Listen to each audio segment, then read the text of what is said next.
I have officially broken NBA 2K22. It's done for. These dunk packages and badges have turned me into an absolute demigod. Don't believe me? Watch the whole video, and at the end I'll show you guys proof that these badges and animations are overpowered. But first, if you're tired of grinding badges in NBA 2K22 next or current gen, then be sure to hit up my boys over at Hero Grinders. Top links in the description. Hopping right into things, we are going to be talking about our guard badges, and first on the list is going to be a posterizer. I'm pretty sure this is unanimously the best finishing badge amongst the 2K community. Literally, it just boosts the amount of contact dunks that you can get in this game, so definitely throw this badge on.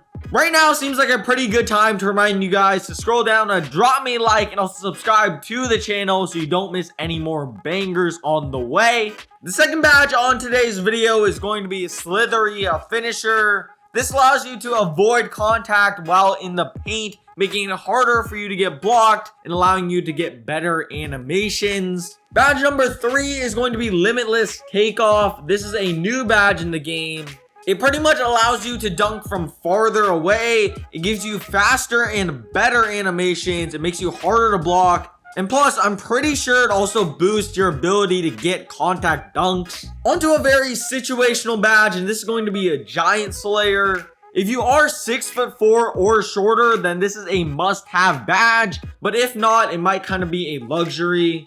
The final badge on this list is going to be fearless. This badge helps a ton when the defender is on your hip or maybe behind you and they get a slight contest or they kind of bump you. When using this badge, you will be able to convert those types of layouts, but without it, it's maybe 50-50 or you're just gonna miss.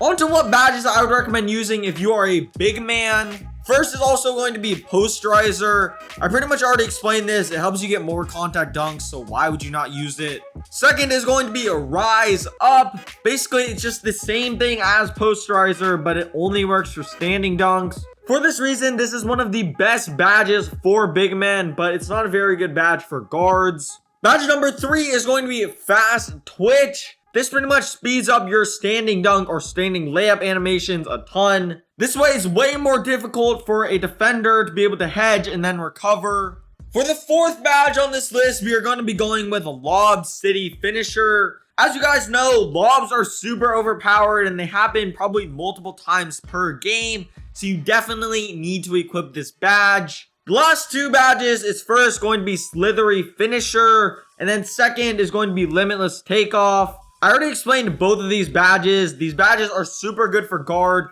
and not as important for big man, but they are super good, especially if you have a ton of finishing badges. Also, these are just the best badges for big men that are setting screens and rolling to the bucket. If you are kind of like a post scorer, I would also recommend trying out drop stepper, back down punisher, hook specialist, and post spin technician. And with that being said, that is going to wrap it up for the finishing badges. And now we are going to be moving on to the dunking packages / animations.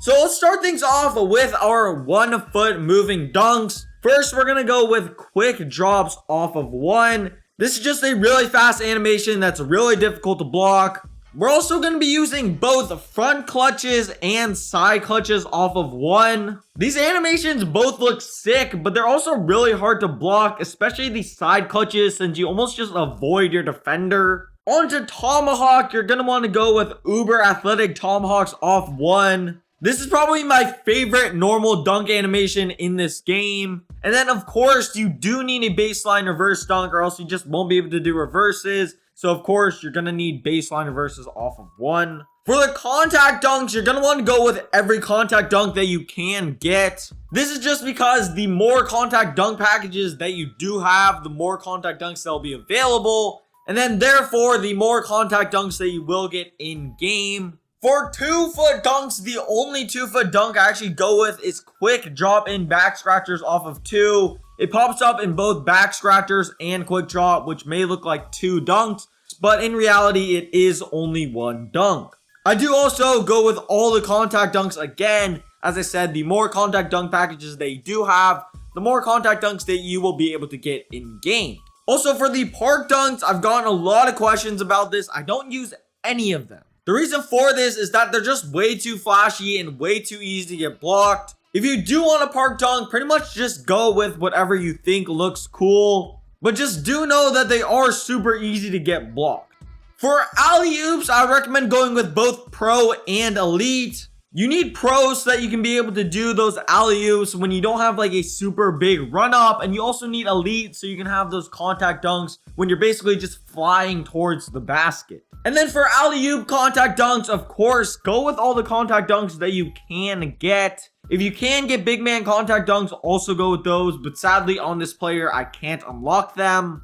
For signature dunks, the only signature dunk that I am using is Russell Westbrook. He just has some really fast, aggressive animations that are really easy to get blocked from behind, but really hard to get blocked from the side or in front of you. So if you are playing rec center or something, maybe don't throw these on. However, for me and my play style, they actually work very well.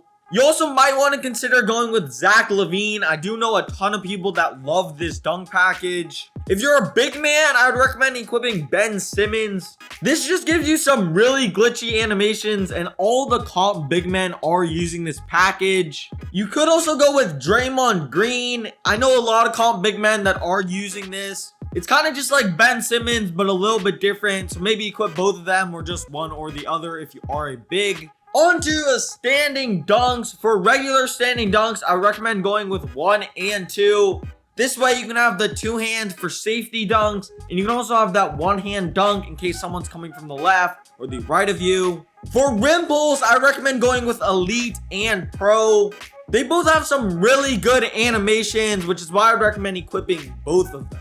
On to athletic dunks. Actually, I would not recommend going with the one-handed under basket athletic standing dunks. These animations are just way too slow and just way too flashy for no reason. Like, they're just so easy to get blocked. However, the 2-hand standing dunks are definitely really good, so go ahead, throw these on. And then for the contact dunks, I recommend going with both of them. Also, I think there are some animations in here that aren't only standing dunks and also are for driving dunks. So they're just super duper good.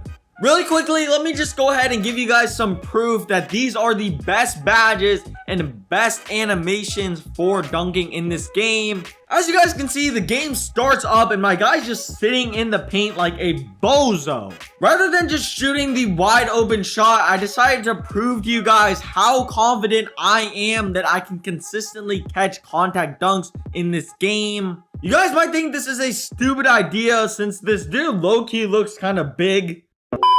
But as you guys can see, that doesn't matter to me. I go ahead and drive in and catch a contact dunk and basically just put my balls all over that dude's face. Just remember, I'm 6'2" with a very few badges, dunking on a dude that looks like a 6'8" paint beast. The very next possession, this dude has the audacity to sit in the paint again. So the only obvious thing to do is drive in and show this dude what is up. The possession after that, the dude's sitting in the paint again, and I do the exact same thing. But I don't even get a contact dunk. In fact, the dude doesn't even contest me because of my dunk packages and slithery finisher. I'm able to just completely avoid him. At this point, I think I've proven my point. Also, if you guys haven't already, be sure to check out the dunking meter. It's really overpowered in this game, especially if you can time it correctly. If you found the video helpful or enjoyed it, scroll down, drop me a like, and also subscribe to the channel so you can be notified next time I'm dropping some more gems on y'all. Let me know if I missed any animations or badges that you guys think I should equip in the comment section. Go follow me on Twitter, and I'm out. Peace.